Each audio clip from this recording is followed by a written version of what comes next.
Di sisi saya Datuk Mukhlis, anak Mahathir. Dia kata, saya sokong usaha ini.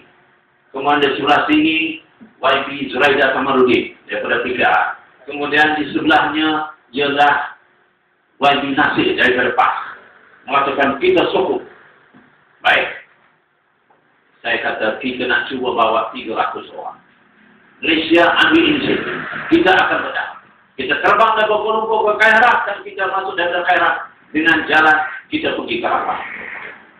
Nak ringkas kita tuan-tuan, lepas yang kami datang, kami dapat 700 nama. Orang nak pergi.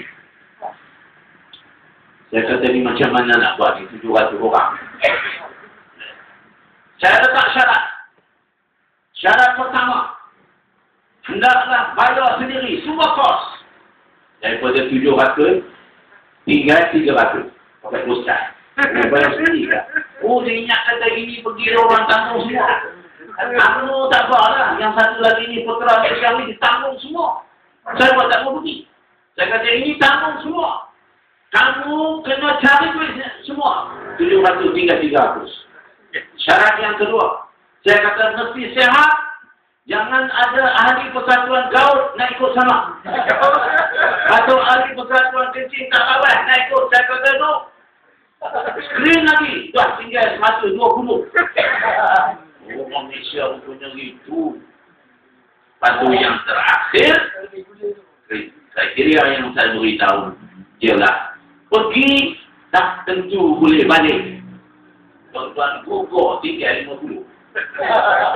Udah cuk semua. Kalau biku nanti pergi lain.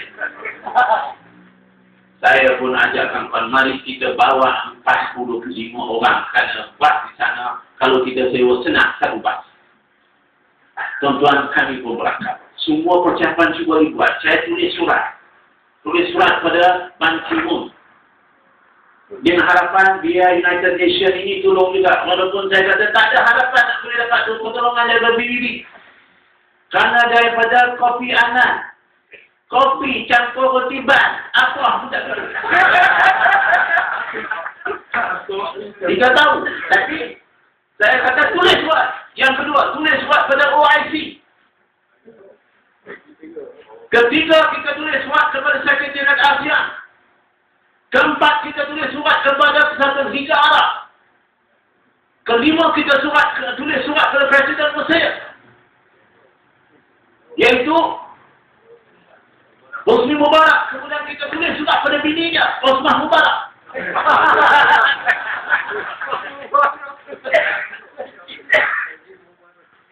Kita tulis surat semua tuan-tuan, termasuk kepada Perdana Menteri kita, Menteri Luar, kita tulis juga kepada Kedutaan Mesir di Kuala Lumpur. Saya mengatakan, memang kita tidak meletak harapan, tapi kita nak beritahu kepada dunia bahawa kami akan. Adalah macam-macam tuan-tuan, sekejap dapat suratnya, respon dapat jawapan yang nampak bersemangat, sekejap daripada tak boleh, terutama Mesir. Mesir kata, no way, kamu tidak boleh pergi sama sekali. Okey. Saya nak ringkas cerita tuan-tuan, banyak yang saya berkelahi dengan Mesir ini. Sebab itu saya abang kepada kawan, kalau kita demonstrasi, jangan hanya demonstrasi depan United States of America. Kita mesti demonstrasi depan Mesir. Kerana inilah keparat. Tetapi tuan-tuan setelah kita tekan, akhirnya Mesir seolah macam nak tunjukkan dia bantu kita, dia pun uruskan visa kita. Kami berangkat 6 bulan. Sampai di Kairo. Tidur satu malam, kemudian kami terus jumpa dengan kedutaan. Kedutaan Malaysia, tidak ada duta rupanya kita di sana. Pasal dutanya Datuk Zainal Abidin dah habis. Habis tempoh tak ada. Yang ada ialah memang Cik Saiful Anwar Mahmud. Dia nasihat kami jumpa di mana orang wakil kami pergi. Dia kata, cikgu jangan pergi lah. Tak boleh. Ada 18 checkpoint. Kalau cikgu boleh lepas, rombongan cikgu boleh lepas 3 checkpoint, itu besar tuah. Lepas itu, ini semua ni masalah. Ini nak pergi ini bukan senang ni. Mereka sudah tangkap orang TV3 minggu lepas katanya. Lokat 2 jam. Dia cerita macam-macam sampai saya kata, Cik Saiful sudah. Kami datang ni bukan nak dengar masalah. Kami datang nak beritahu, kami nak pergi. Tolong ambil nama-nama kami. Kalau jadi apa-apa, tolong tengok seluruh nama kami dan siapa saja yang boleh dikontak kepada negara. Dia berkata, tak apa, kalau gitu dah nak pergi sana. Saya kata, tolong. Kami datang bukan nak dengar tak boleh, itu tak boleh. Kami kata, kami datang nak semua syarat. Akhirnya besoknya kami bertolak. 8 hari bulan. Tidur di Arish. Satu bandar yang dekat dengan Rafah. Sampai di sana, kami buat persiapan macam-macam tuan-tuan. Latih macam mana kalau kena bom, macam mana nak buat. Kalau ketua kena tangkap, macam mana nak buat. Kami latih. Kami bagi briefing habis dah. Tetapi sepanjang perjalanan itu, kita minta sesahabat kita membetulkan niat. Pastikan anda pergi bukan dengan niat yang lain. Kemudian kita jangan putus mulai. 3 hari kami berada dalam perjalanan itu. Kiam bulan tidak putus. Dan pada waktu besok kami berangkat ke sempadan di Rafah. Tiba-tiba saya dapat telefon daripada kedutaan. Mengatakan putra UMNO 1 Malaysia sudah masuk. Kumpulan cikgu kami rasa ada masalah. Masa itu kami sudah berdekat. Saya beritahu pada Cik Saiful, nak tolong atau tidak? Dia kata nak tolong cikgu tapi nampak masalah. Okey? Saya beritahu masa jumpa kedutaan. Kalau kami tak boleh masuk, kami akan demonstrasi di Kairah. Oh, dia kata, kalau dia demonstrasi, dia kan ya. Kalau tak ada kerja lain yang kami. Kamu tahu dengan bahasa demonstrasi saja. Jadi 44 orang ni tuan-tuan yang ikut kami ni, saya nak beri cerita sikit. Satu budak yang umur 14 tahun ikut kami. Yang tua 66 tahun. Yang muslimat ada 8 orang, 1 bukan Islam. Cikgu Tiuk namanya. Dia beria-beria sangat. Saya antara nak terima, tak terima. Tapi rupanya dia ikut juga. Dia tak juga. Dia kata, cikgu, penderitaan Palestin itu sudah lebih tua daripada umur saya.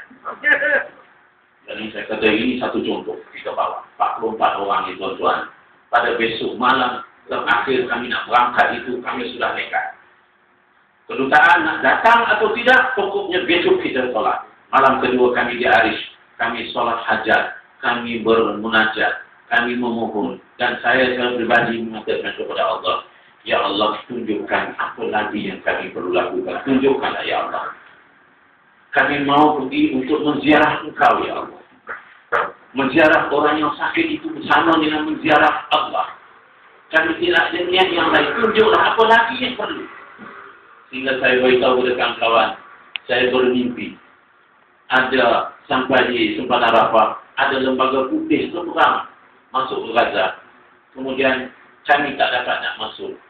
Lalu disebut oleh salah seorang daripada yang saya sampai hari ini tak mau sebut orangnya.